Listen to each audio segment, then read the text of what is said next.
What if the condition of your body at 100 years old was not decided by doctors, medicines, or luck, but quietly shaped by choices you barely remember making when you were young? I am 101 years old as I speak these words. I do not say that with pride. I say it with responsibility, because people often look at me and ask the wrong question. They ask, "What are you doing now to stay healthy?" But that question comes far too late. The truth is more uncomfortable and more powerful. What allowed me to stand here at this age began long before my hair turned white. It began when my body was still forming its expectations of the world. Old age does not start at retirement. It does not start at 60 or 70. It does not even start when pain appears. Old age begins quietly, invisibly in youth, when the body is learning what it can rely on, what it must endure, and what kind of internal environment it should prepare for over a lifetime. When I was young, no one spoke about longevity. There were no programs, no supplements, no promises. But there were patterns: how we ate, how we moved, how we rested, how we responded to stress, how often we ignored discomfort instead of numbing it. These patterns did not feel important at the time. They felt ordinary, and that is precisely why they mattered. The body is not rebuilt later from scratch. It is extended. Strength becomes reserve, damage becomes debt, habits become structure. By the time you reach old age, your body is no longer experimenting. It is revealing the results of decisions made decades earlier. I am not here to claim perfection. I am here to tell you that health at the end of life is not something you chase. It is something you prepare for, long before you realize you are preparing at all. When people imagine aging, they picture decline as something that suddenly arrives late in life, as if the body wakes up one morning and decides to fail. That is not how it happens. Aging is not an event. It is a process of accumulation, and accumulation always begins early. In youth, the body is not simply growing in size. It is calibrating systems. Every organ, every metabolic pathway, every stress response is learning what normal means, what kind of fuel arrives regularly, how often inflammation is triggered, whether repair is rushed or thorough, whether rest is respected or postponed.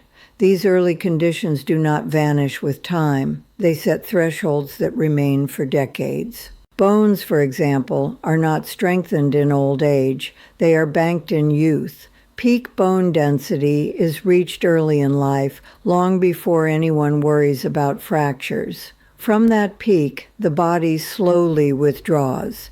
If the account was filled generously, the withdrawals are manageable. If it was neglected, fragility appears no matter how carefully one lives later. This same logic applies across the body, again and again.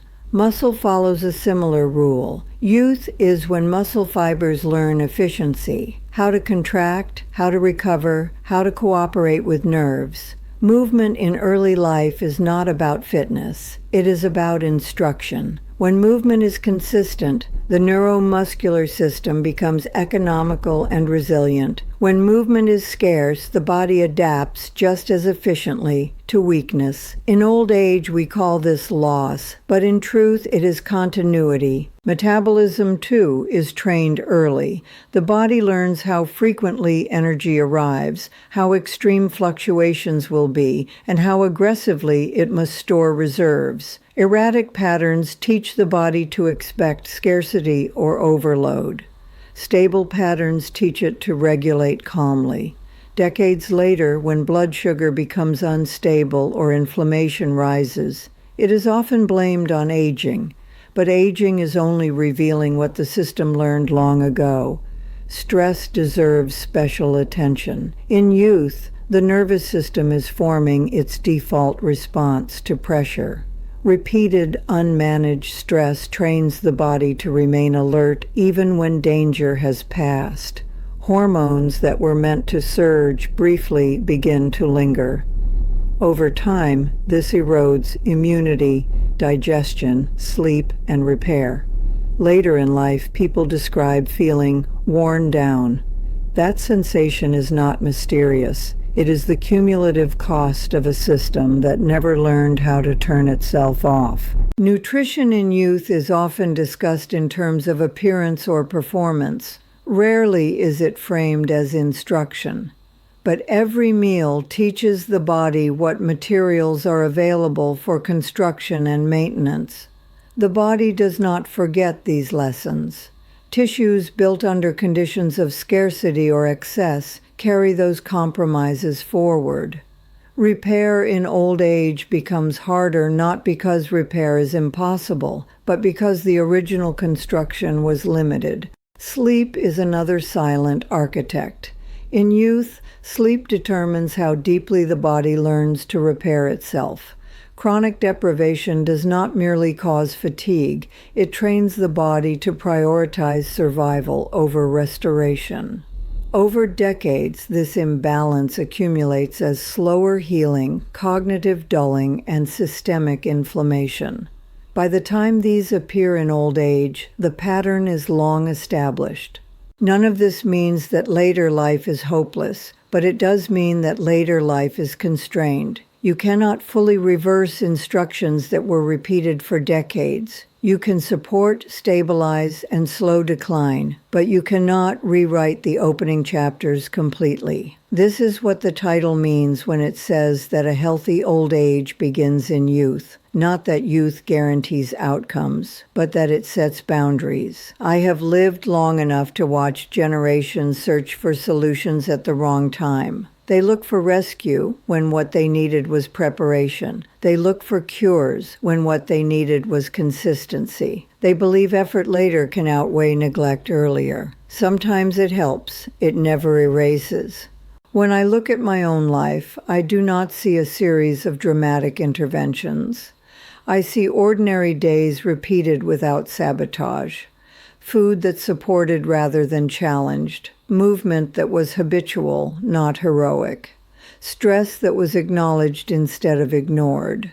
Rest that was treated as necessary, not optional.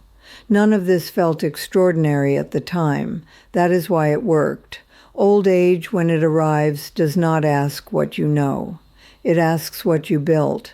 And what you built was shaped quietly, patiently, long before you ever thought about living this long. By the time people begin to worry about aging, the body has already finished most of its negotiations. What remains is not design, but management. This is where many become confused because modern culture suggests that effort applied later can always compensate for neglect earlier. My life has shown me otherwise. The body is adaptive, but it is not endlessly flexible. Adaptation has direction. When certain patterns are repeated early, the body reinforces them structurally. Blood vessels respond to long-term pressure patterns by thickening or stiffening. Joints respond to years of imbalance by wearing unevenly. Organs respond to chronic overload by prioritizing survival over optimization. These are not failures. They are intelligent responses to repeated conditions. When people begin exercising seriously in later life, they are often surprised by how slow progress feels. It is not because the effort is wrong. It is because the tissues they are asking to respond were not trained to respond quickly decades earlier. Muscle fibers are fewer. Neural signaling is less efficient. Recovery systems are slower. The same applies to nutrition changes. Improved food can reduce damage going forward, but it cannot reconstruct tissues that were built under inferior conditions. This is why aging outcomes vary so dramatically between individuals who appear to make similar efforts later in life. Two people may walk the same distance, eat the same food, and sleep the same hours at 70, but one moves with ease while the other struggles. The difference is not willpower, it is history. Youth determines how much reserve you carry forward.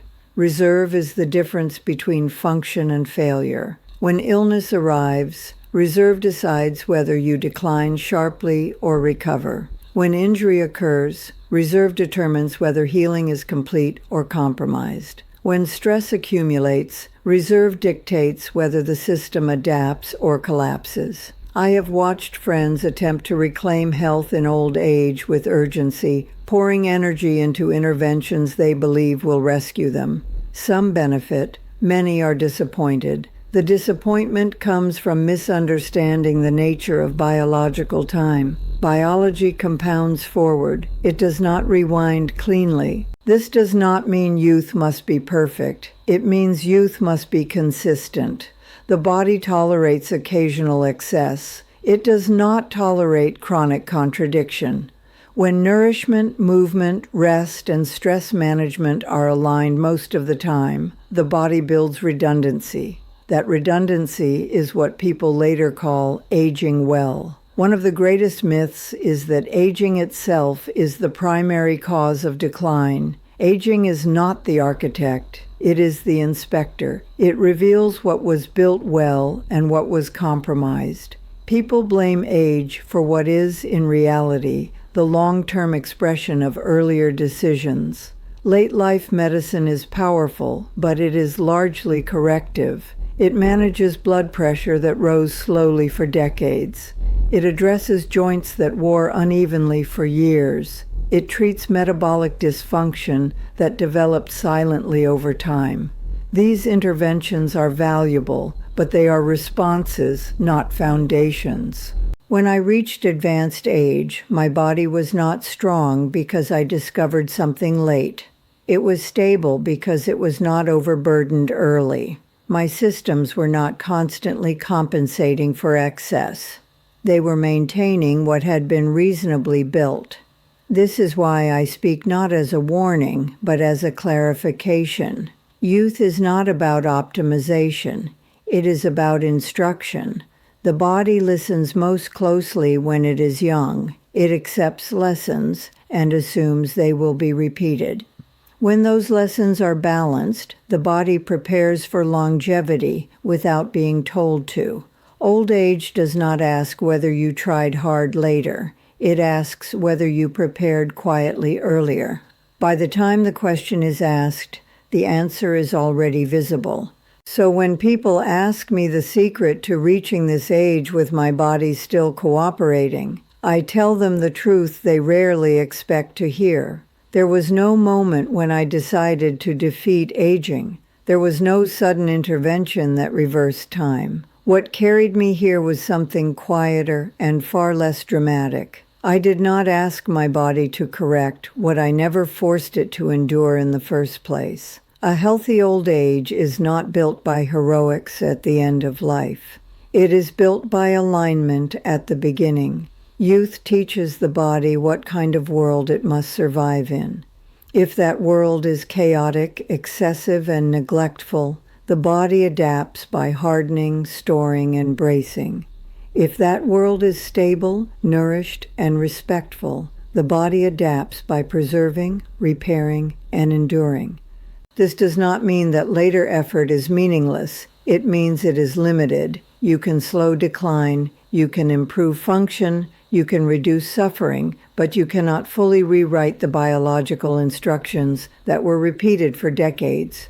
Aging reveals preparation, not intention. If you are young as you listen to this, understand that nothing you do today feels important enough to matter in 50 years. That is exactly why it does. Ordinary choices, repeated without drama, become the structure you will one day live inside. And if you are already older, do not hear this as condemnation. Hear it as context.